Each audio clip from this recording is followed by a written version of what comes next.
আমাদের জীবনে বিয়ের আগে প্রত্যেকেই যখন কম বেশি আইবুড়ো ভাত খেতে যাই, তখন সেই খাবারগুলো দেখে সত্যিই খুব কষ্ট হয়। তার কারণ অতগুলো খাবার একসঙ্গে সত্যিই খাওয়া যায় না।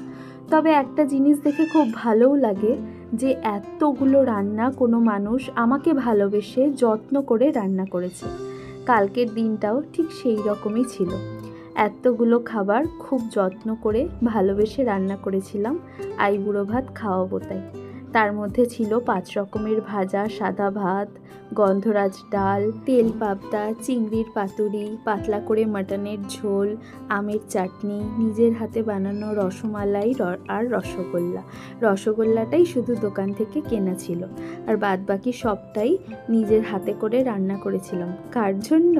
আমার দেওরের জন্য, যার কিনা বিয়ে। তাই আইবুড়ো ভাত খাওয়াবো বলে এই আয়োজন।